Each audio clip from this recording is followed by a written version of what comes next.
She helped a struggling kid eat his lunch at a charity event. The video went viral. What she didn't know, the boy's father was the most powerful mafia boss in Chicago, and her simple act of kindness just painted a target on her back. Now the only safe place left is behind his walls. The fork clattered against the plate for the third time. Alessandro Moretti didn't flinch. He'd learned not to. But from across the crowded cafe, he watched his son Marco's trembling hand struggle with a simple act of eating, and something inside his chest tightened like a fist. "Mr. Moretti, perhaps I could." The event coordinator hovered nearby, her smile plastic and uncomfortable. "No," Alessandro's voice was quiet, but sharp enough to cut. The woman retreated. This charity lunch had been a mistake. Alessandro had only agreed because the mayor personally asked, and refusing would have raised questions he didn't need right now. The Riverside Cafe buzzed with Chicago's elite, politicians, businessmen, society wives dripping in diamonds. They stuffed their faces with overpriced salmon while pretending to care about disabled youth programs. None of them looked at Marco. Not really. They'd glance, then quickly look away, as if his cerebral palsy might be contagious. Alessandro's jaw tightened. He'd built an empire on fear and respect, but he couldn't protect his son from pity. Marco dropped the fork again. His face flushed red with frustration, that familiar look of defeat creeping into his 15-year-old eyes. Alessandro started to rise from his seat when, "Hey there, buddy. That salmon's putting up quite a fight, huh?" A young woman in a simple black waitress uniform appeared at Marco's side. She couldn't have been more than 23, with dark curly hair pulled into a messy bun and the kind of genuine smile Alessandro hadn't seen in years. Before Alessandro could wave her off, she knelt down. Actually knelt, bringing herself to Marco's eye level. "I'm Rosa," she said, completely ignoring the nervous whispers around her. "Mind if I tell you a secret?" Marco blinked, caught off guard. He managed a small nod. Rosa leaned in conspiratorially. "I hate salmon. Like, seriously hate it. But you know what? I bet if we team up, we can take it down together. What do you say?" The corner of Marco's mouth twitched. Almost a smile. Alessandro found himself frozen, watching this stranger do what dozens of trained professionals couldn't. She was treating Marco like a person, not a problem. "Okay, strategy time," Rosa continued, picking up the fork with easy confidence. "We're gonna go for that piece right there. See it? The one that looks like it's trying to escape. On 3. 1. 2-inch. She paused dramatically. 3. Marco tried to say it, the word coming out garbled but enthusiastic. Rosa guided a piece to his mouth with practiced ease, but it didn't feel clinical. It felt normal, like she was helping a friend, not performing a duty. "Victory," Rosa announced, and Marco actually laughed. A real, genuine laugh that made Alessandro's throat constrict. When was the last time he'd heard that sound? Around them, the cafe had gone quieter. People were watching now, but differently. Not with pity. With something else. "You're pretty strong, you know that?" Rosa said, loading another bite. "My little brother has CP2. He's 9. Kid's got an arm like a cannon. Knocked out my front tooth playing catch last summer." She pointed to her smile. "See? Fake. Cost me $300. Marco's eyes widened with delight. "Yeah, brutal, right? So I know you're tougher than you look," she winked. "This salmon doesn't stand a chance." Alessandro watched, transfixed. His son, the boy who barely made eye contact with strangers, who shut down in crowds, was engaged. Smiling. Trying to tell Rosa something about his physical therapy. She listened like every word mattered. "No way." Rosa gasped at something Marco communicated. "You can do 30 minutes on the standing frame now?" "Dude, that's incredible. My brother maxes out at 10 and then acts like he climbed Mount Everest." 20 minutes passed. Alessandro didn't move from his position against the wall, watching this young waitress turn lunch into laughter. She never once looked at him, never tried to impress the men everyone else in the room feared. She only cared about Marco. When the plate was empty, Rosa high-fived Marco, carefully positioning her hand so he could actually connect with it. Absolutely crushed it, she declared. Same time next week for round 2. Marco's nod was vigorous. Rosa stood, ruffled his hair gently, and only then seemed to remember the rest of the world existed. Her eyes met Alessandro's for just a second. She gave a small, slightly embarrassed shrug, as if to say, "Just doing my job." Then she disappeared back into the kitchen before he could even say thank you. Alessandro sat back down next to Marco, who was still grinning, more animated than he'd been in months. Dad, she was. Cool. Marco managed, the words slow but clear. Yes, son. She was. Across the room, Alessandro noticed several people with their phones out. Great.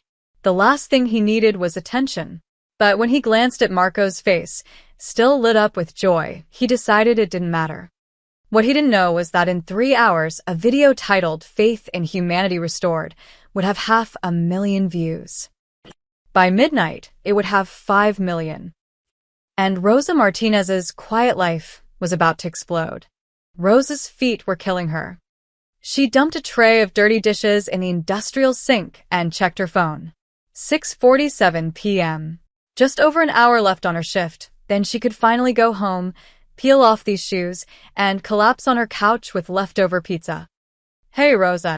Jenny, one of the other waitresses, burst through the kitchen door, her eyes wide. Did you see it? See what? Rosa scrubbed at a stubborn spot on a plate. The video. You're all over Twitter. Rosa's stomach dropped. What video? Jenny thrust her phone in Rosa's face. The screen showed a shaky video of Rosa kneeling beside a teenage boy in a wheelchair, laughing and feeding him lunch. The caption read, "This waitress just restored my faith in humanity." Rosa's heart hammered. Oh no. No, no, no. Oh yes. Jenny squealed. Girl, you've got like 1 million views already. Look at the comments. Rosa didn't want to look at the comments. She wanted to disappear into the walk-in freezer and hide until this all went away. But Jenny was already scrolling, reading aloud. This made me cry. We need more people like her. That smile on the kid's face. I'm not crying, you're crying. Jenny, please. Wait, there's more. Someone said you should get a raise. Oh, and this person wants to nominate you for some humanitarian award. Jenny looked up, beaming. Rosa, you're famous. Famous. The word made Rosa's mouth go dry. She didn't want to be famous. She just wanted to pay her rent, help her mom with bills, and maybe save enough to take a real vacation someday. She'd helped that kid because that's what you do. You help people. Her little brother Danny had CP. She knew how people looked at him sometimes, like he was invisible or fragile or both. That boy at the charity lunch had the same look in his eyes that Danny got when strangers talked over him instead of to him. It wasn't heroic. It was just human. I need to finish my shift, Rosa muttered, pushing past Jenny. But the universe had other plans. Her phone started buzzing. Text after text from numbers she didn't recognize.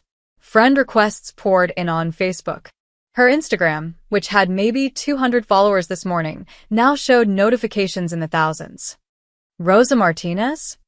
A woman's voice called from the dining area. Rosa peeked through the kitchen door. A blonde woman in a sharp blazer stood near the entrance, holding a microphone. Behind her, a cameraman adjusted his equipment. Oh God, Rosa whispered. Channel 7 News, the woman announced loudly, scanning the room. We're looking for the waitress from the viral video, Rosa Martinez. Every head in the cafe turned toward the kitchen. Rosa's manager, Frank, appeared at her elbow. Rosa, you don't have to talk to them if you don't want to. I don't want to, Rosa said quickly. Frank nodded and marched into the dining room.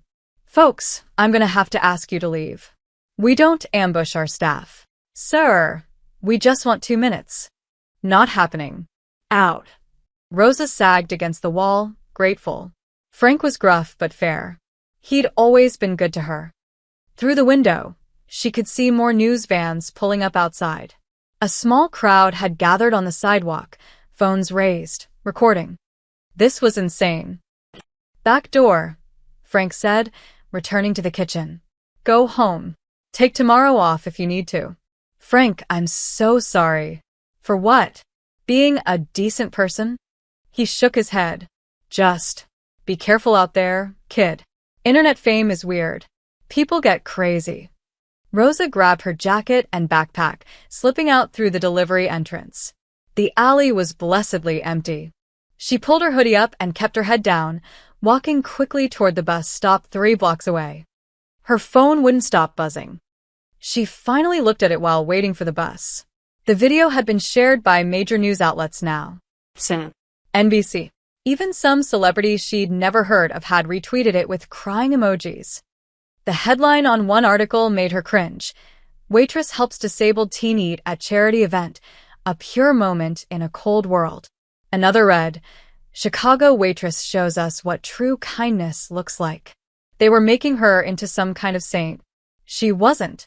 She was just a girl who worked double shifts and could barely afford her studio apartment. Rosa clicked on the comments section of one article.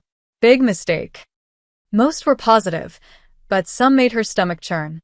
Bet she's doing this for attention, probably hoping for a big tip from that rich family. Why is everyone acting like basic human decency deserves a medal? That last one stung, because it was kind of true. Why was this such a big deal? Shouldn't helping someone be normal? The bus arrived. Rosa slumped into a seat near the back, exhausted. Across from her, a teenage girl glanced up from her phone, then did a double take. Her eyes widened in recognition. She elbowed her friend and whispered something. Rosa closed her eyes and pretended to sleep. When she finally got home to her cramped studio apartment, she locked the door, kicked off her shoes, and face-planted onto her bed. Her phone lit up with another notification.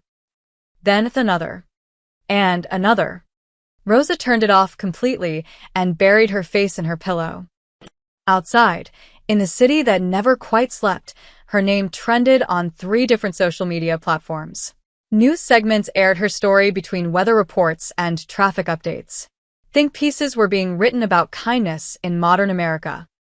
And in a penthouse office overlooking Lake Michigan, Alessandro Moretti watched the video for the 7th time, his expression unreadable. He picked up his phone and made a call. Find her, he said simply. I want to know everything about Rosa Martinez. Alessandro Moretti didn't do sentiment. In 30 years of running the most powerful crime family in Chicago, he'd learned that emotions were liabilities, weaknesses to exploit. He'd buried friends, eliminated enemies, and built an empire on the principle that feelings got you killed. But at 6 a.m. on Tuesday morning, he sat in his mahogany-paneled office and watched a 23-year-old waitress make his son laugh for the 8th time. Boss. Vincent Calabrese, his consigliere and oldest friend, stood in the doorway holding 2 cups of coffee. He'd seen Alessandro through gang wars, federal investigations, and his wife's death 5 years ago. Very little surprised him anymore. But right now, he looked concerned. You've been watching that video for an hour, Vincent said carefully, setting a cup on the desk. What's going on? Alessandro didn't answer. He just hit replay again. On screen, Rosa knelt beside Marco, her whole face lit up with genuine joy. Not pity, not duty, just connection. She made Marco feel normal. Scene. When was the last time Alessandro had done that for his own son? Find her, Alessandro said quietly. Vincent blinked. What? Rosa Martinez. The waitress. I want to know where she lives, where she works, if she has family. Everything. Boss, with all due respect, we've got the Romano situation heating up, the shipment coming in Friday, and… Vincent, Alessandro's voice was soft, but it carried weight. Find her. Vincent studied his face for a long moment, then nodded slowly. I'll make some calls. By noon, a folder sat on Alessandro's desk. Rosa Elena Martinez, 23, born and raised in Chicago's South Side. One brother, Daniel, age 9, cerebral palsy. Mother worked as a nurse at County Hospital. Father died in a construction accident when Rosa was 12. No criminal record. No debts beyond student loans. Worked at Riverside Cafe for 2 years. Picked up shifts at a grocery store on weekends. She was clean. Honest. Struggling to make ends meet like half the city. Alessandro closed the folder and made a decision that would have baffled anyone who knew him. Get the car, he told Vincent. I'm going to the cafe. The lunch rush at Riverside Cafe was in full swing when Alessandro walked through the door. The effect was immediate. Conversations died mid-sentence. Silverware stopped clinking. Frank, the manager, went pale. Everyone in Chicago knew Alessandro Moretti's face, even if they pretended not to. Alessandro ignored them all. His eyes scanned the dining room until he spotted her, Rosa, balancing 3 plates on her arms, looking tired and harassed. She hadn't noticed him yet. Mr. Moretti, Frank appeared at his elbow, practically trembling. Sir, if there's a problem. No problem, Alessandro said calmly. I'm here to see Rosa. Frank's eyes widened. Rosa? Our Rosa? Is there another one? No, sir. I'll get her. Alessandro watched Frank scurry across the dining room and whisper urgently in Rosa's ear. Her head snapped up, and her eyes found Alessandro's across the crowded cafe. She looked terrified. Alessandro felt an unexpected pang of guilt. He was used to people being afraid of him. It came with the territory. But he didn't want her to be afraid. Rosa approached slowly, and he could see her hands shaking slightly. Mr. Moretti, can I help you? Up close, he could see the dark circles under her eyes. The video had clearly taken its toll. Is there somewhere we can talk privately? He asked, keeping his voice gentle. She hesitated, then nodded toward a small office in the back. They walked past tables of gawking customers, Rosa very aware that every eye in the room was on them. The office was cramped, barely enough room for a desk and 2 chairs. Rosa stood with her arms crossed defensively, and Alessandro realized he was towering over her in this small space. He sat down first, making himself less intimidating. You're probably wondering why I'm here, he began. Look, if this is about the video, I didn't know anyone was recording, Rosa said quickly. I wasn't trying to, I didn't do it for attention or... Rosa, he held up a hand, stopping her. I'm not here because I'm angry. I'm here to thank you. She blinked. Thank me? My son hasn't laughed like that in 3 years, Alessandro said, and he was surprised by the rawness in his own voice. Not since his mother died.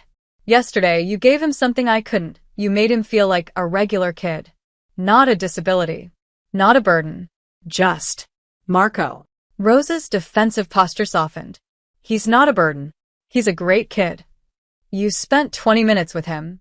Yeah, and in those 20 minutes, I could tell, she shrugged. He's got a good sense of humor. He's smart. He needs people to give him a chance, to actually see him. Alessandro felt something crack in his chest. This waitress, this stranger, understood his son better than most of the people in Alessandro's life. Why'd you help him? He asked. Really? Rosa met his eyes directly, no fear now. Because my little brother Danny has CP. And I know what it's like when people treat him like he's invisible. Or broken, her voice firmed. Marco's not broken. He just eats differently. So I helped him eat. That's it. Nothing special. But it was special. At least to Alessandro. You have a good heart, he said quietly. Rosa shifted uncomfortably. I'm just a waitress, Mr. Moretti. You're more than that, he stood, reaching into his jacket.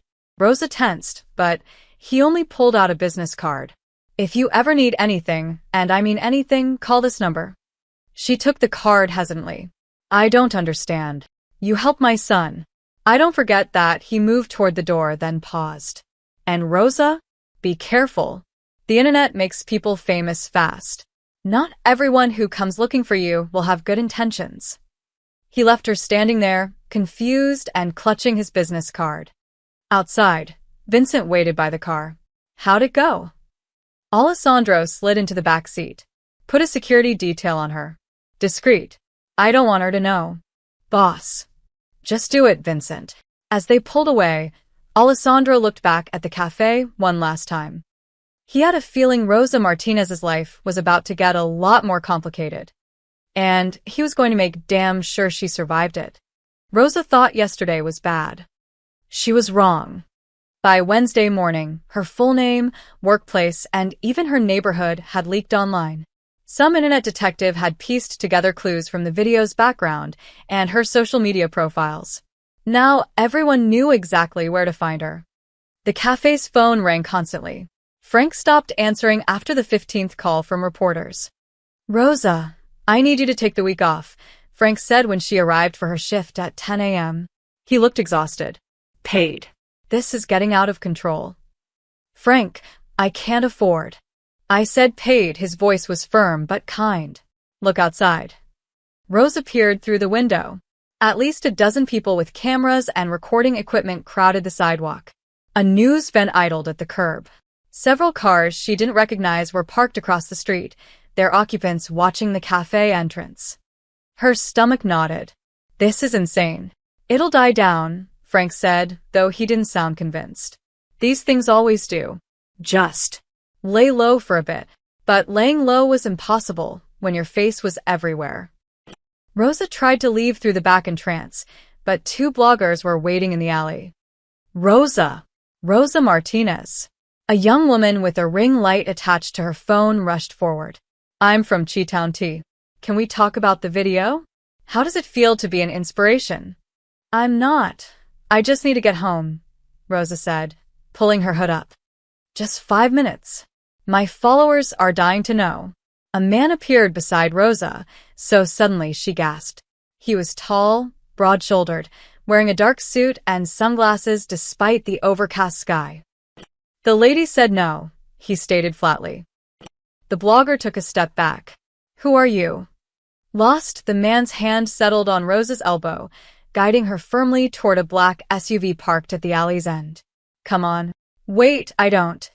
Rosa tried to pull away, but his grip was gentle yet unyielding. "Mr. Moretti sent me," he said quietly. "You're safe. I'm just getting you home." Rosa's mind raced. Alessandro Moretti had sent someone to protect her. The man opened the SUV's door. Rosa hesitated, every stranger danger warning from childhood screaming in her head. But the bloggers were approaching again, phones raised, and the idea of dealing with more questions made her decision easy. She got in. The drive to her apartment building was silent. The driver, she didn't catch his name, kept checking the mirrors, taking random turns like he was making sure no one followed them. "This is really necessary?" Rosa asked. "You'd be surprised," he replied. When they pulled up to her building, he handed her a phone. "A burner, by the looks of it. Speed dial 1 reaches me." "2 reaches, Mr. Moretti.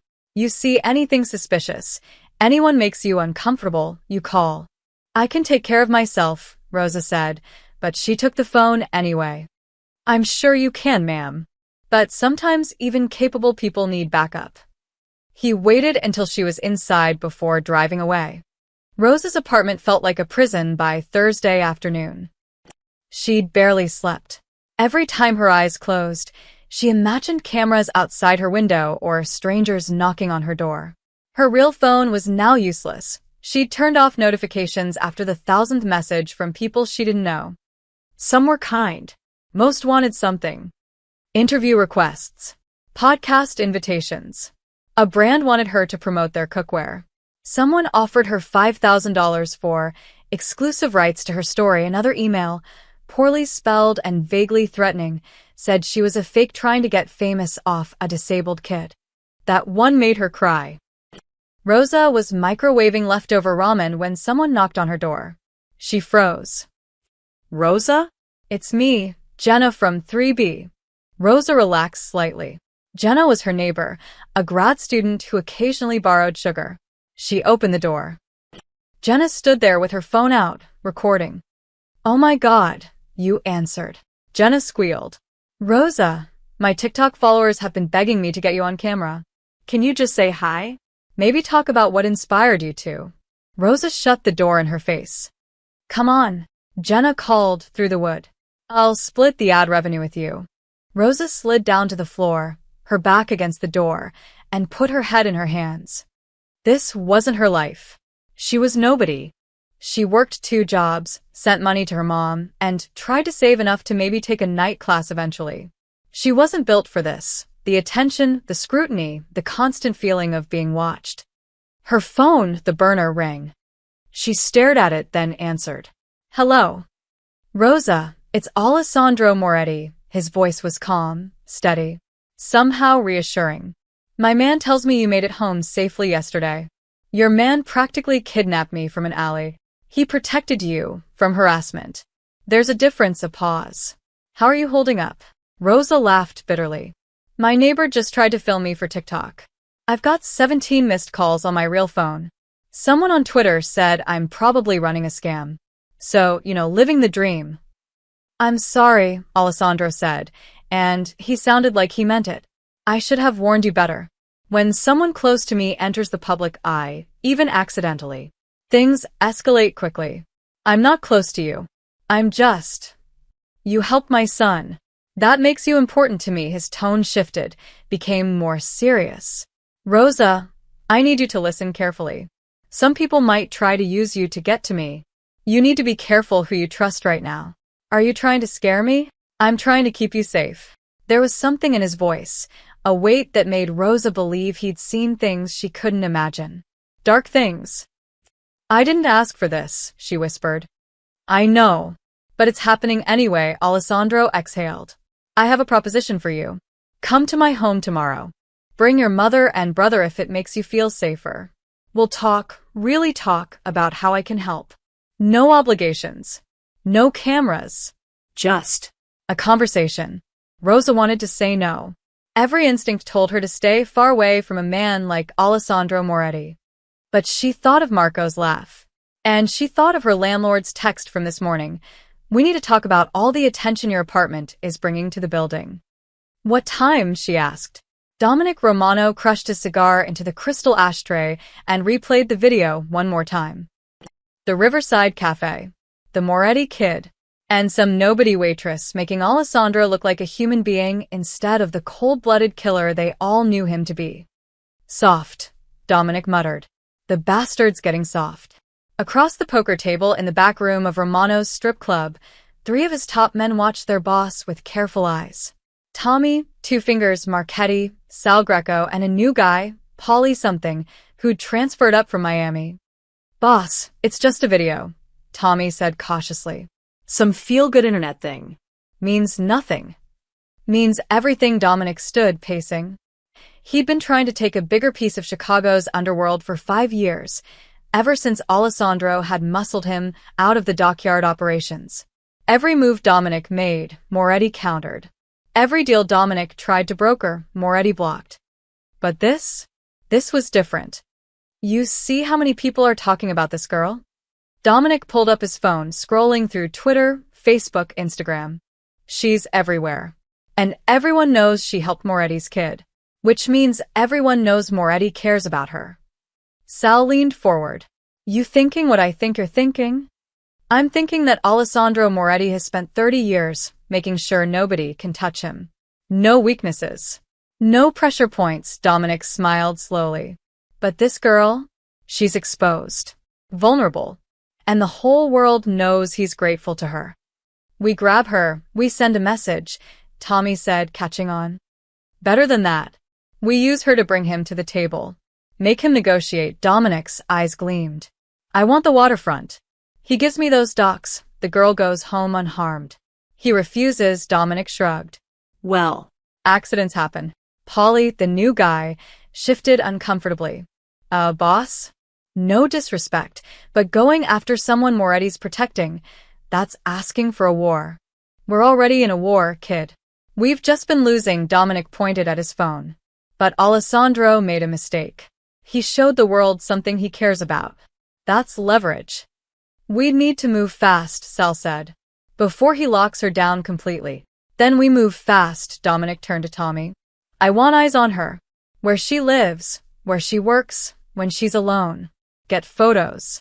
I want to know her routine inside and out. Tommy nodded. I'll put Frankie and DeMarco on it. And, Tommy, make sure they're discreet. Last thing we need is Moretti's guys spotting surveillance. They're professionals, boss. Dominic picked up a cigar, relit it, and stared at the frozen image of Rosa's smiling face on his phone screen. Alessandro Moretti thinks he's untouchable, Dominic said quietly. Let's teach him different. The photographs arrived on Alessandro's desk Friday morning. Vincent laid them out in a grim line. Rosa leaving her apartment building. Rosa at a bus stop. Rosa walking alone down a dark street, clearly unaware she was being watched. Each photo was time-stamped, each one taken from a different angle. Professional work. And that's what made Alessandro's blood run cold. Romano. Alessandro's voice was dangerously quiet. Has to be, Vincent pointed to one photo. This angle, that's from the building across from her apartment. Someone rented a unit there, probably under a fake name. They've been watching her for at least 2 days. Alessandro studied each image, his jaw tightening. In every photo, Rosa looked tired, stressed, vulnerable. An easy target. Where are our guys? Rotating shifts. We've had someone on her since Tuesday, but Vincent hesitated. Boss, we're stretched thin. The Romano situation, the shipment security, the meeting with the Italians next week. We can't put a full detail on a civilian without raising questions. She's not just a civilian anymore. She's not family either, Vincent said carefully. People are already talking. You visited her at work.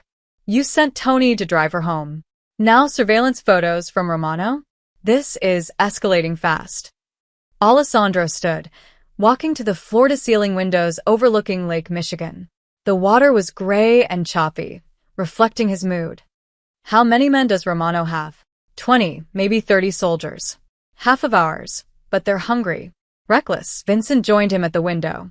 If they're watching Rosa, they're planning something. We need to make a decision. What kind of decision?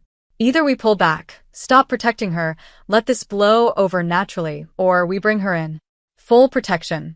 But if we do that, Vincent trailed off. If we do that, we're admitting she matters, Alessandro finished. Which makes her an even bigger target. Exactly. Alessandro thought of Marco's face in that video. Pure joy. The kind of happiness Alessandro hadn't been able to give his son despite all his power and money. Rosa had given Marco that gift without asking for anything in return. And now she was in danger because of it. Double her security detail, Alessandro said. I don't care how stretched we are. Put Tony and Marcus on her full-time. If Romano's people get within 50 feet of her, I want to know about it. Boss. And, Vincent, send Romano a message. Let him know that anyone who touches Rosa Martinez answers to me directly. Make it clear. Vincent nodded slowly. What about the girl? She's supposed to come here tomorrow. You really think that's wise? Bringing her deeper into this. Alessandro turned from the window. She's already in this.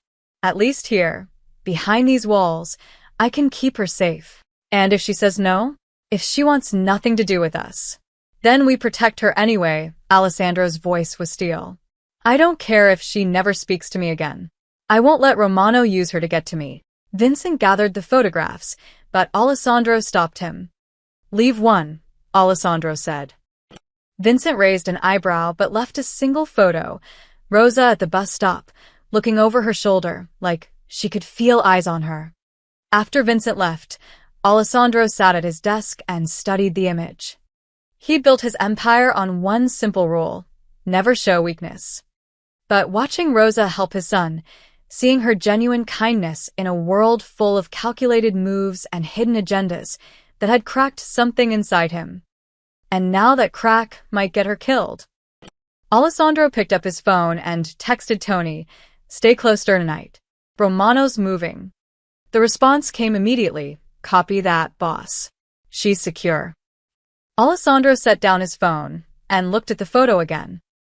"I'm sorry," he said to the empty office. Tomorrow, he'd have to tell Rosa the truth. Helping Marco had painted a target on her back. And the only way to keep her safe might be to pull her completely into his world. The Moretti estate wasn't what Rosa expected. She'd imagined something dark and imposing, all iron gates and security cameras, like a fortress. Instead, the sprawling property in Lake Forest looked almost peaceful. Manicured gardens, a stone fountain, trees that had probably been growing for 100 years. It could have been any wealthy family's home, except for the armed guards at every entrance. Tony, the man who'd driven her from the alley 2 days ago, opened her car door. Mr. Moretti is waiting in the garden room. This way, ma'am. Rosa's mother had wanted to come, but Danny had physical therapy this morning. So Rosa was alone, walking through a mansion that probably cost more than she'd earn in 10 lifetimes, about to have a conversation that terrified her. The garden room was beautiful, glass walls overlooking a private courtyard, comfortable furniture, and warm afternoon light streaming in. Marco sat in his wheelchair near the window, and his face lit up when he saw her. Rosa! His voice was excited, clearer than it had been at the cafe. Hey, buddy. Rosa's anxiety melted a little. She walked over and gave him a high five. How've you been? Good. Dad said. You were coming. I didn't believe him. Well, here I am, Rosa smiled. You been behaving? Eating your vegetables. Marco made a face that made her laugh. Miss Martinez, Alessandro's voice came from the doorway. He wore a simple dark sweater and slacks, less intimidating than the suit from the cafe, but his presence still filled the room. Thank you for coming. Mr. Moretti. Please sit, he gestured to the couch. Can I get you something? Coffee? Tea. I'm fine. Thanks, Rosa sat, very aware of how out of place she felt. Alessandro settled into a chair across from her, and for a moment, no one spoke. Marco wheeled closer to Rosa, content just to be near her.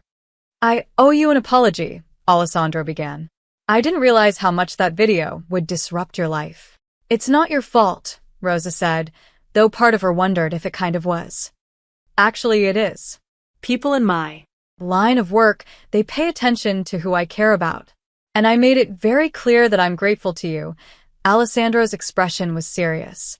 That's made you visible to people you don't want to be visible to. Rosa's stomach tightened. The photos. Alessandro's eyes sharpened. You know about those? Someone left an envelope under my door yesterday. Pictures of me walking around my neighborhood. Rosa's voice shook slightly. No note. Just photos. Alessandro's jaw clenched. He glanced at Tony, who stood by the door. Some silent communication passed between them. That's why you're here, Alessandro said. Rosa, I need to be honest with you. There are people in this city who would hurt you to hurt me. Not because of anything you've done, but because you showed kindness to my son. So, what am I supposed to do? Rosa asked. Quit my job? Move? Pretend I never met Marco? No, Alessandro leaned forward. I'm offering you protection. Real protection. A job, if you want it, helping with Marco's care. You'd live here on the estate, completely safe. Your family too, if they're willing. Rosa blinked. You want me to move in here? I want you to be safe, Alessandro corrected. Marco's therapists are excellent, but they don't connect with him the way you did. He's been asking about you every day since the lunch. Rosa looked at Marco, who was watching her hopefully. I know what you're thinking, Alessandro continued. You're thinking that getting involved with someone like me is dangerous. And you're right. But I'm telling you, you're already involved. The question is whether you face it alone or with my protection. This is insane, Rosa whispered. 3 days ago, I was just a waitress. You're still just a waitress, Alessandro said gently. But circumstances have changed, and I'm trying to help you navigate them. Rosa stood, pacing to the window. Her mind raced. Living here would mean safety, sure. But it would also mean stepping into a world she didn't understand. A world where people left threatening photos under doors and armed guards were normal. What about my mom? She asked. My brother? They'd be protected too. I can arrange security for them, or they can live here with you. Whatever makes you comfortable. And my job at the cafe? You'd work here. With Marco. The pay would be... Alessandro named a figure that made Rosa's knees weak. It was triple what she made now, plus room and board. She could pay off her student loans. Help her mom retire early. Get Danny the best therapists. But at what cost? Rosa, Alessandro said quietly, I'm not asking you to become part of my business. I'm offering you a safe place and meaningful work. Marco needs someone who sees him, not his limitations. That's you. Rosa turned to look at Marco, who was trying hard to read her expression. Do you want me here? She asked him directly. Marco's nod was immediate and enthusiastic. Yes. You're cool. You don't Treat me like a baby. Rosa's heart squeezed. How could she say no to that? But how could she say yes? I need time, she said finally. to think, to talk to my family. Of course, Alessandro stood. Take all the time you need. But Rosa? Until you decide, you're still under my protection. My men will keep you safe whether you work for me or not. Why? Rosa asked. Why do you care this much? Alessandro looked at his son, and his expression softened in a way Rosa suspected few people ever saw. Because you gave me back something I thought I'd lost, he said quietly. You gave me hope that Marco could have a normal life, that he could be happy. He met her eyes. That's not something I can repay, but I can try to protect you, even if you walk away right now. Rosa nodded slowly, overwhelmed. As Tony drove her home an hour later, Rosa stared out the window at the city passing by. Her quiet life was gone. That was clear now. The only question was whether she'd face what came next alone or behind the walls of the Moretti estate. She had no idea which choice would save her, or which one would destroy her. Rosa thought sleeping on the decision would help. It didn't.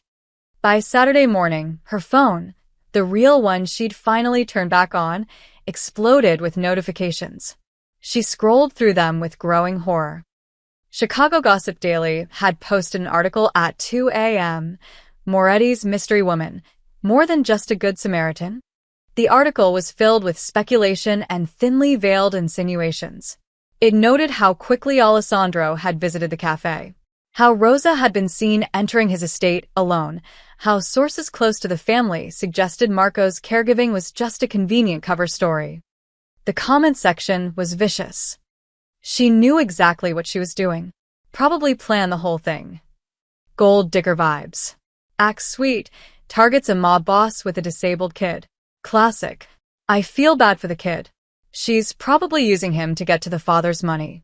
Rosa felt sick. By noon, 3 more gossip sites had picked up the story.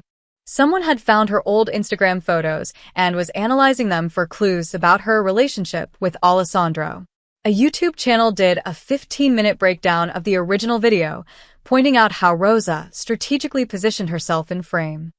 It was all lies. All of it. But the internet didn't care about truth. Rosa's phone buzzed. A text from Frank. Don't come in tomorrow. Maybe not next week either. I'm sorry. Her hands shook as she typed back. What? Why? People are camping outside asking about you. It's affecting business. I need this to cool down. She stared at the message. Frank had always been good to her. This wasn't his fault. But it stung anyway. Another text came through, this time from her landlord, Mr. Kowalski. Need to discuss your lease. Stop by office today. Rosa knew what that meant. She pulled on jeans and a hoodie, trying to look as invisible as possible, and headed downstairs. In the building's small management office, Mr. Kowalski sat behind his desk looking uncomfortable. Rosa, you're a good tenant. Always paid on time, no complaints. But, Rosa prompted. But there've been men hanging around, watching the building. And reporters keep bothering other tenants, asking questions about you, he sighed. Yesterday, someone tried to sneak into the building pretending to deliver flowers. Mrs. Chun on the second floor is scared. Mr. Kowalski, I didn't ask for any of this. I know, he held up his hands. I'm not blaming you, kid.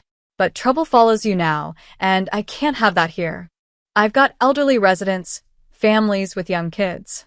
So I'm asking nicely, if maybe you could find somewhere else to stay. At least until this blows over. Rosa's chest tightened. You're evicting me? I'm suggesting you might be happier elsewhere, he said carefully. Your lease is up in 6 weeks anyway. I'm not going to renew it. I'm sorry. Rosa walked back to her apartment in a daze. 6 weeks to find a new place. In a city where rent was already crushing her. While unemployed.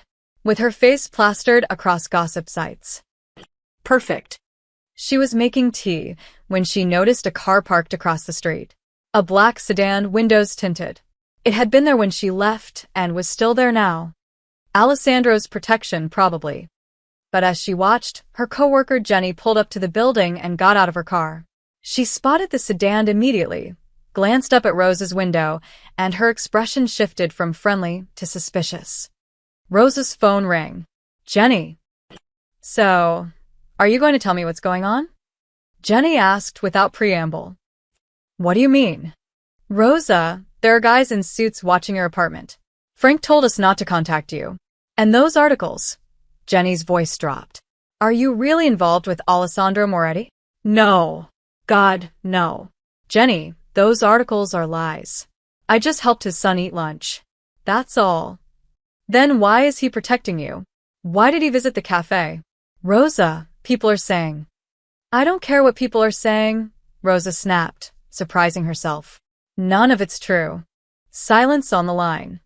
Jenny, I'm not some gold digger or whatever they're calling me.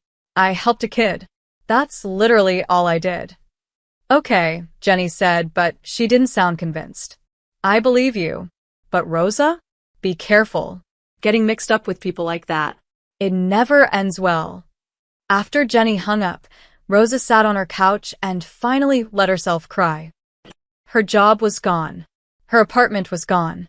Her reputation was destroyed by people who didn't know her. Her coworkers thought she was a liar. Strangers on the internet called her names. And somewhere out there, dangerous people were taking photos of her because she'd committed the crime of being kind. Her burner phone rang. Alessandro. She almost didn't answer. But what choice did she have? Rosa, his voice was concerned. I saw the articles. I'm sorry. You're sorry? Rosa laughed bitterly. Your world is destroying mine, and you're sorry? Tell me what you need. I need my normal life back. The words exploded out of her. I need people to stop lying about me. I need to not be afraid every time I leave my apartment. I need. Her voice broke. Come here, Alessandro said quietly. Today. Right now. Bring whatever you need. You can stay in the guest house, completely separate from the main estate if that makes you comfortable. But Rosa, you're not safe out there anymore. I don't know if I'm safe with you either, she whispered. Maybe not. But at least here, I can protect you from everyone else. Rosa looked around her tiny apartment. At the life she'd built from nothing after her father died. At the independence she'd fought so hard for. All of it crumbling because she'd been kind to a lonely boy. Okay, she heard herself say. I'll come. I'll send Tony. No. I'll take an Uber. I need to do this myself, she paused. But Alessandro? I'm not agreeing to anything permanent. I just need somewhere safe while this dies down. Understood, he said. The gate will be expecting you. After hanging up, Rosa packed a suitcase with shaking hands.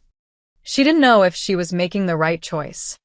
She only knew she was out of other options. Rosa was zipping up her second suitcase when someone knocked on her door. She froze. The knock came again, urgent, insistent. Rosa Martinez? Channel 9 News.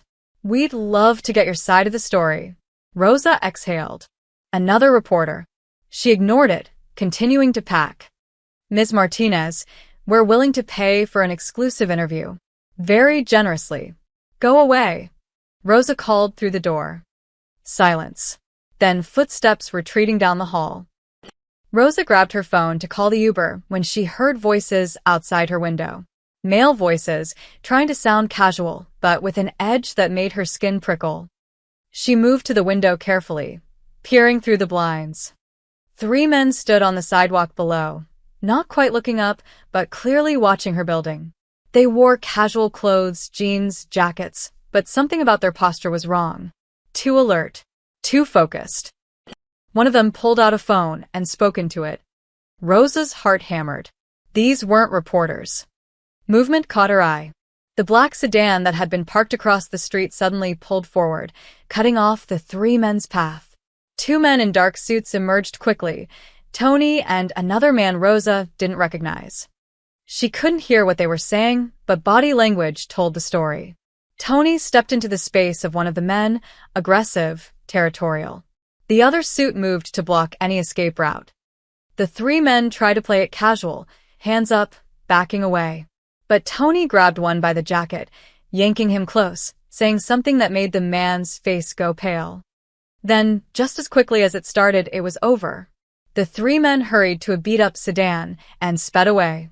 Tony looked up at Rosa's window, gave a small nod, and returned to his position. Rosa's legs felt weak. She sat on her bed, trying to steady her breathing. Those men had been coming for her. She knew it in her bones. Her burner phone rang. She jumped, then answered. "Rosa, are you all right?" Alessandro's voice was tight with tension. "What? How did you?" "Tony just called." "Are you hurt?" "No, I'm fine. I'm inside." "What just happened?" "Men from Romano's crew tried to approach your building. They were posing as reporters, but they're not." Alessandro paused. "Rosa, pack faster. I'm coming to get you myself." "You don't have to. I'm already in the car."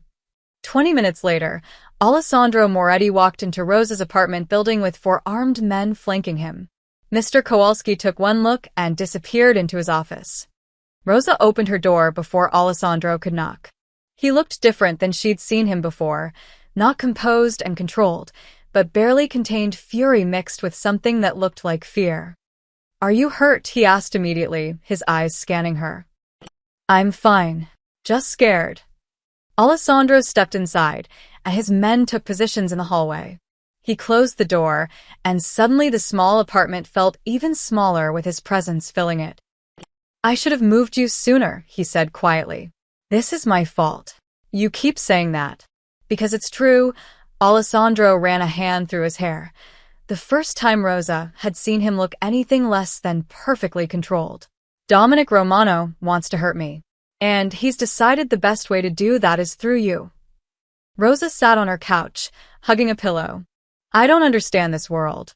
Why would hurting me hurt you? I'm nobody." "You're not nobody." Alessandro sat across from her, elbows on his knees, meeting her eyes directly. "You're the person who made my son laugh, who treated him like he matters. And in my world, that means something. In my world, it's just being a decent human." "I know. That's why you don't belong in this." Alessandro's voice was rough. "But you're in it anyway, and I can't pull you out. All I can do is keep you safe." Rosa looked at this man, this notorious, feared mafia boss, and saw something unexpected. A father, scared and tired, and trying to protect someone. "Those men outside," Rosa said.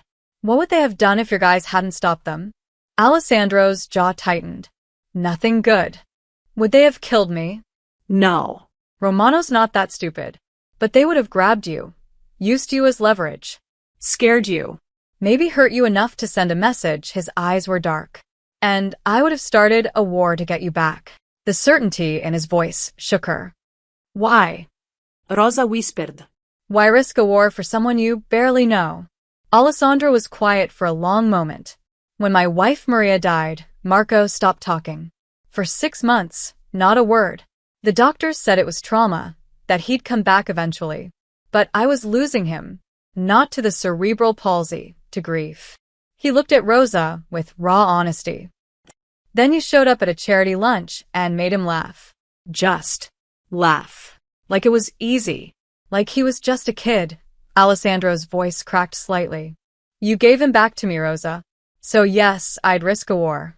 I'd risk everything. Because you saved my son in a way I couldn't."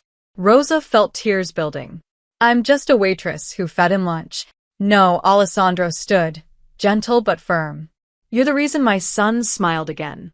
And that means more to me than any business deal, any territory, any amount of money." He held out his hand. "Please, let me keep you safe. Not because you owe me, because I owe you." Rosa looked at his outstretched hand.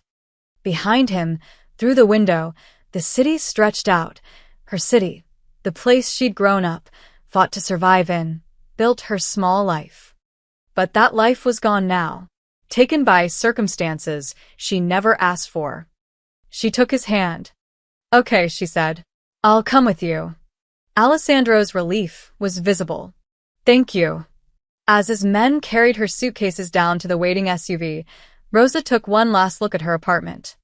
She was leaving behind independence and safety and normalcy. She just hoped she wasn't walking into something worse.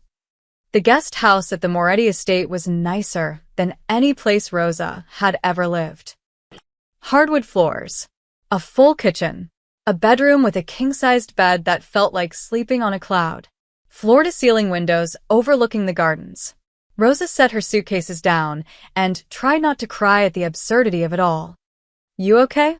Alessandro stood in the doorway, giving her space, but clearly concerned. "This is bigger than my apartment," Rosa said.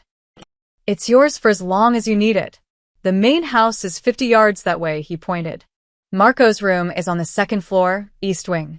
His therapy sessions are usually at 9 and 3". "You want me to start tomorrow?" "Only if you're ready. No pressure." Rosa nodded. "I'll be ready." After Alessandro left, Rosa unpacked in silence, trying to process the past week. 7 days ago, she'd been a nobody waitress. Now she lived on a mafia boss's estate under armed protection. Her life had become a bad movie. The next morning, Rosa met Marco's physical therapist, a stern woman named Dr. Patricia Nguyen who looked Rosa up and down like she was assessing competition. "So you're the famous waitress," Dr. Nguyen said coolly. "I'm just Rosa. Mr. Moretti says you have experience with cerebral palsy. My brother has it. I'm not a professional or anything." "That's evident." Dr. Nguyen turned to Marco, who was already grinning at Rosa. "All right, Marco. Let's start with range of motion exercises." Rosa watched for the first 20 minutes, noting how clinical Dr. Nguyen was. Efficient, yes. Knowledgeable, absolutely. But cold. She treated Marco like a patient, not a person. When Dr. Nguyen stepped out to take a phone call, Rosa moved closer to Marco. "How you doing, buddy?" "Bored," Marco said clearly. She's "Mean." "She's thorough," Rosa corrected gently. "But yeah, I get it. Hey, you want to learn something cool?" Marco's eyes lit up. "Yeah." Rosa pulled out her phone and showed him a video of Danny using an adaptive utensil. "My brother learned this trick. See how he angles his wrist? Takes practice, but it means he can eat some things without help." "I could do that." "I think you could do anything if someone showed you how instead of doing it for you," Rosa smiled. "Want to try after therapy?" Marco's nod was enthusiastic. When Dr. Nguyen returned, she eyed Rosa suspiciously. "I hope you weren't interfering with his exercises." "Just keeping him company," Rosa said pleasantly. By the end of the week, Rosa had established a routine. She'd attend Marco's morning therapy, then spend the afternoon working with him on practical skills. They practiced eating techniques, worked on his grip strength with simple games, and really talked about his life. Marco opened up in ways that surprised everyone. "Mom used to read to me," he told Rosa one afternoon while they practiced with adaptive utensils. "Every night. Harry Potter." "Your dad doesn't read to you?" Marco shook his head. "Too busy." Or "Too sad." "I think I remind him of her." Rosa's heart ached. "I'm sure he doesn't see it that way." "Maybe." Marco managed to spear a piece of melon on his fork. "You remind me of her." How she listened. Rosa had to blink back tears. "Well, I'm listening now. And look at you go. That's 3 bites in a row you've done yourself." Marco beamed with pride. Not everyone in the household was impressed. Rosa heard the whispers. Alessandro's men watched her constantly, and their opinions were mixed. Vincent, the consigliere, observed her with cautious interest. One evening, he approached her in the garden. "You're good with the boy," he said. "Thank you. Question is, why? What's your angle?" Rosa bristled. "I don't have an angle. I like Marco. He's a good kid." Everyone has an angle in this world. Then maybe I'm not from your world, Rosa shot back. Vincent studied her for a long moment, then nodded slowly. Maybe you're not. That might be exactly what this family needs. But others were less accepting. Tony kept his distance, professional but cold. And Marco's previous aide, an older woman named Greta who'd been reassigned, made sure Rosa knew she was unwelcome. You think you're special because the boss likes you? Greta cornered Rosa in the kitchen one morning. Girls like you come and go. Marco needs consistency, not some flavor of the month. I'm not trying to replace you. You already have. Greta's eyes were hard. And when you leave, because you will, that boy will be heartbroken. You think about that while you're playing caregiver. The words stung because there was truth in them. What happened when this all ended? When Romano backed off and Rosa could go back to her real life? Would she break Marco's heart by leaving? Alessandro watched it all from a distance. He stood at his office window, observing Rosa and Marco in the garden below. She was teaching Marco to throw a ball, adapting the game to his abilities, cheering every success like it was an Olympic victory. She's a natural, Vincent said, joining him at the window. She is. The men are split. Half think she's genuine. Half think she's playing an angle. What do you think? Alessandro asked. Vincent was quiet for a moment. I think she's the first person in 3 years who's made Marco feel normal. That's worth something. It's worth everything, Alessandro corrected quietly. Below, Marco laughed at something Rosa said, and Alessandro felt that familiar tightness in his chest. Boss, you're getting attached, Vincent warned. To both of them. I know. That's dangerous. Alessandro turned from the window. Everything worth having is dangerous, Vincent. You taught me that. I also taught you not to show weakness. Maybe I'm tired of being invincible. Alessandro looked at his oldest friend. Maybe I want my son to have someone who makes him laugh. Is that so wrong? Vincent sighed. No, boss. It's not wrong. It's just complicated. Everything in our world is complicated. Alessandro returned to his desk, but his mind stayed in the garden with his son and the waitress who was slowly becoming indispensable. He knew Rosa was temporary. She'd made that clear. But watching Marco thrive under her care, Alessandro realized something terrifying. He didn't want her to be temporary anymore. And that was the most dangerous feeling of all.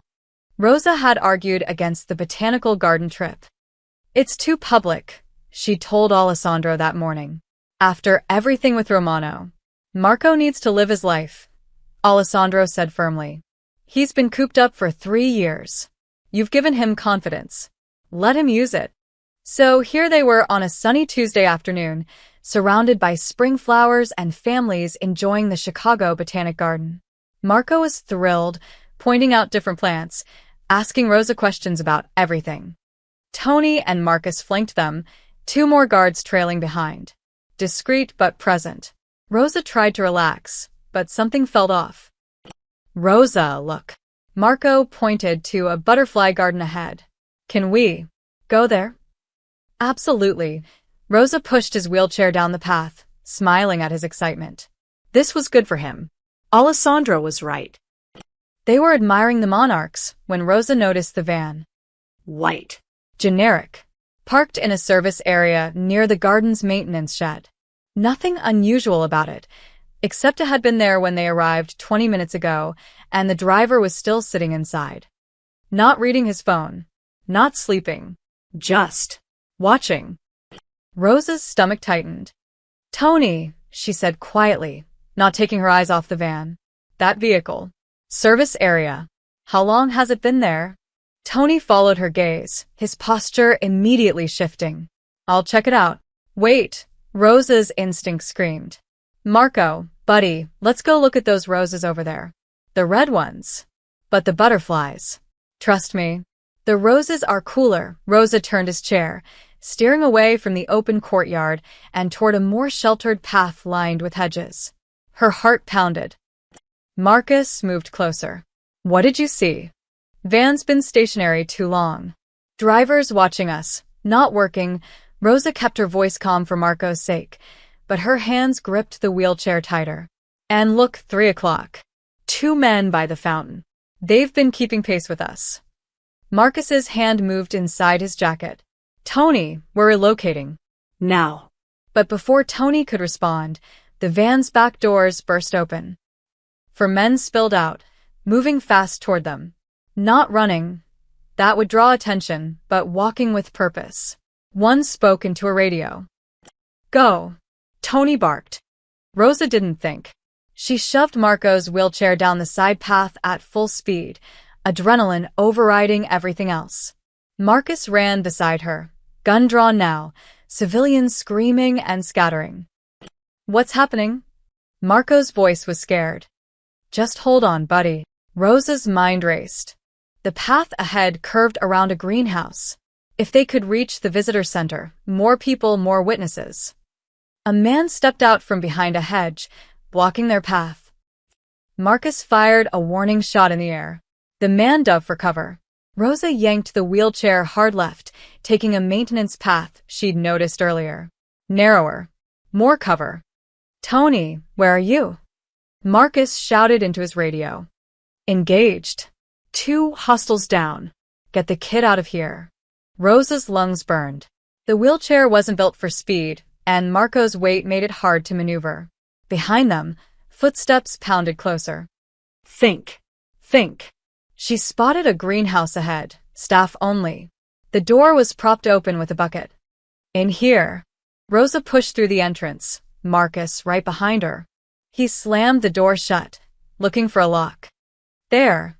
Rosa pointed to a metal crossbar. Marcus jammed it through the handles just as bodies hit the door from outside. They were trapped. Rosa looked around frantically. Rows of plants. Tools. Windows too high to break, and climb through while pushing a wheelchair. And Marco was hyperventilating, terrified. Marco, look at me.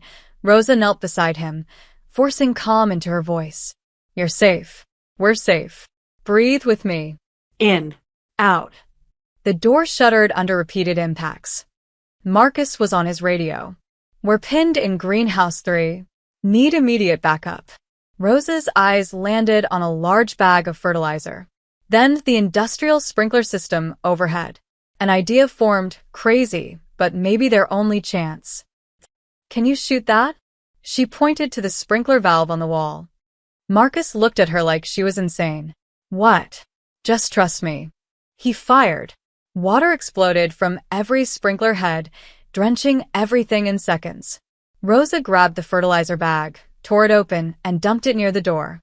When they come through, the floor will be slick, she explained rapidly. They'll slip.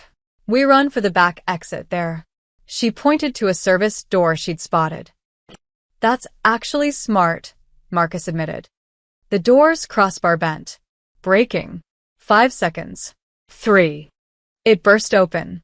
The first man threw hit the wet fertilizer, and his feet flew out from under him. He crashed hard. The second man tried to stop, slipped, fell backward into the third. Now. Marcus grabbed Marco's wheelchair. Rosa ran ahead, shoving open the service door.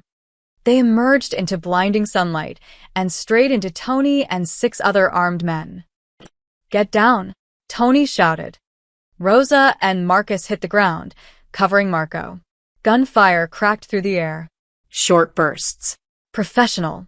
When Rosa looked up, 3 men were face down on the ground, hands behind their heads.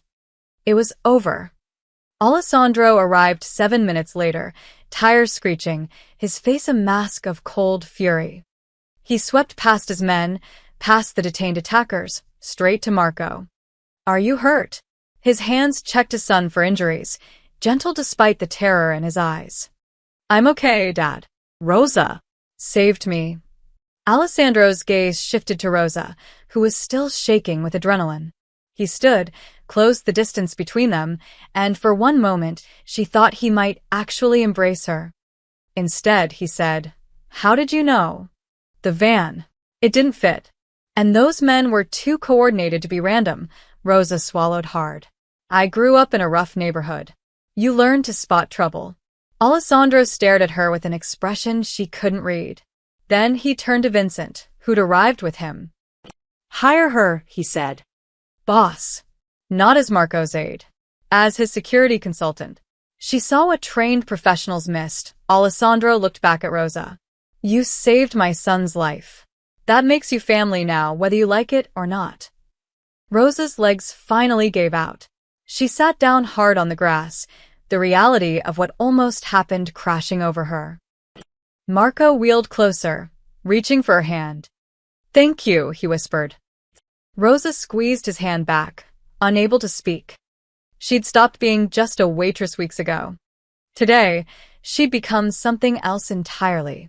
The dining room at the Moretti estate could seat 20 people easily. Tonight it held 12. Rosa sat at the long mahogany table, acutely aware that she was the only woman present and definitely the only person wearing a simple dress from Target. Every man here wore expensive suits, their faces hard with experience and secrets. She recognized some of them. Vincent, of course, sitting at Alessandro's right hand. Tony and Marcus, who'd protected her at the botanical garden. Others she'd seen around the estate but never spoken to, captains, soldiers, men who ran the Moretti organization's various operations. This wasn't just dinner. This was something else. Alessandro sat at the head of the table, commanding the room without saying a word. He'd barely spoken since they'd gathered, just watched his men eat and make small talk about sports and weather, anything but the real business they were here to discuss. Rosa pushed food around her plate, too nervous to eat. Finally, Alessandro set down his fork. The room went silent instantly. Thank you all for coming, Alessandro began. I know you're wondering why I called this dinner. Some of you probably think you know. His eyes swept the table. But I want to make something clear before rumors spread further. Rosa's stomach dropped. This was about her. 4 days ago, my son was nearly kidnapped, Alessandro continued, his voice hard. 4 trained men from Romano's crew made their move in a public space, and they almost succeeded. Our security missed the signs.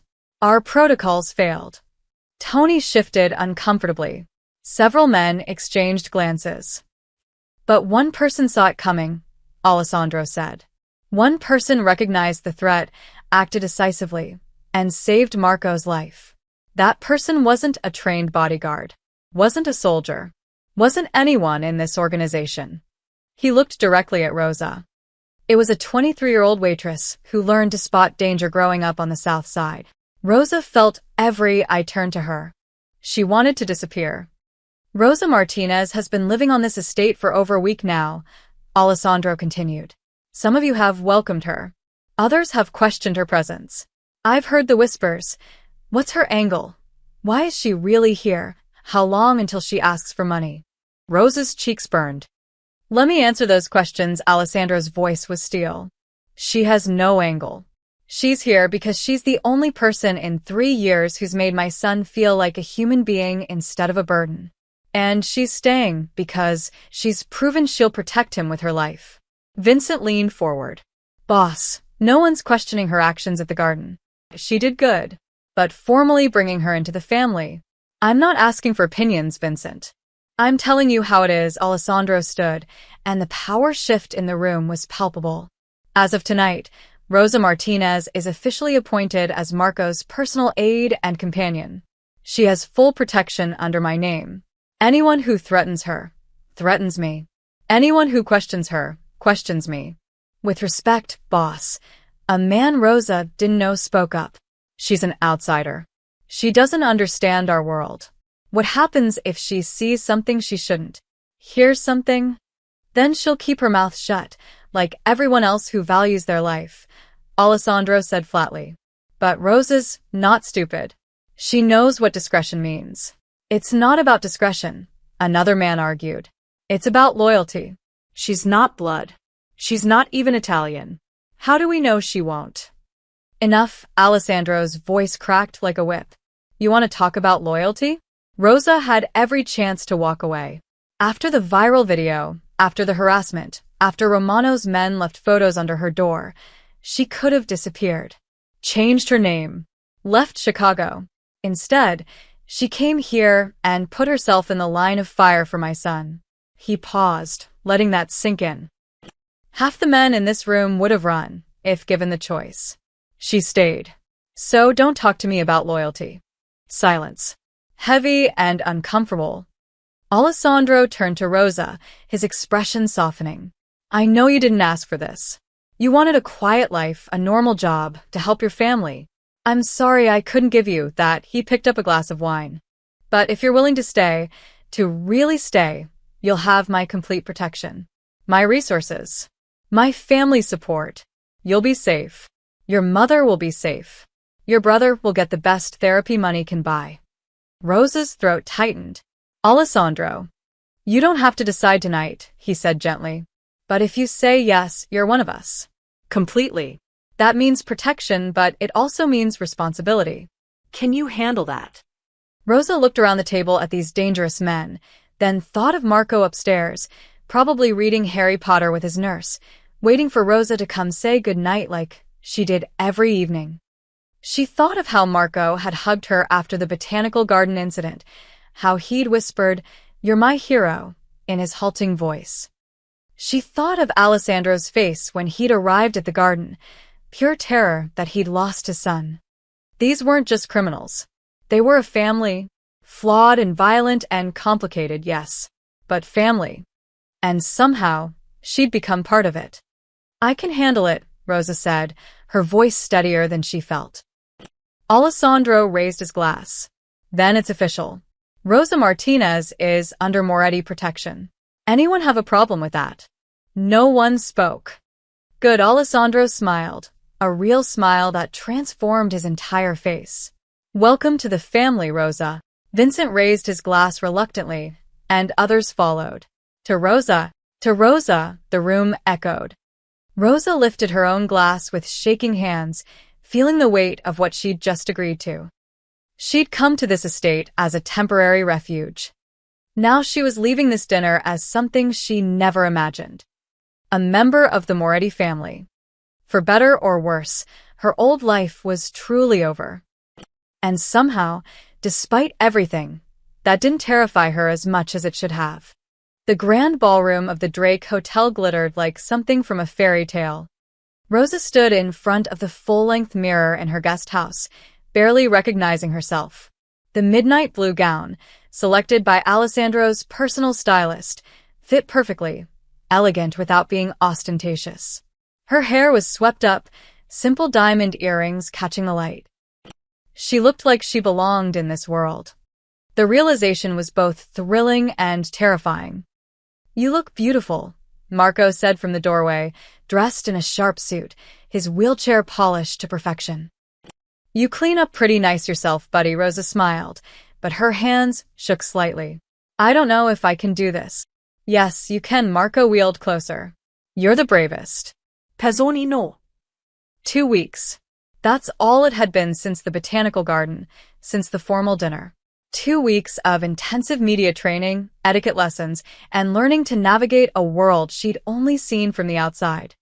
Alessandro had spared no expense transforming her from waitress to whatever she was now. But tonight was the real test. The annual Children's Medical Charity Gala, Chicago's elite gathering to raise money for pediatric health care. The same crowd that had attended the lunch where this all began. Only now Rosa wasn't serving them. She was one of them. Ready. Alessandro appeared, devastatingly handsome in a tuxedo. His eyes softened when he saw her. You look stunning. I look terrified. That too, he offered his arm. But you're not alone.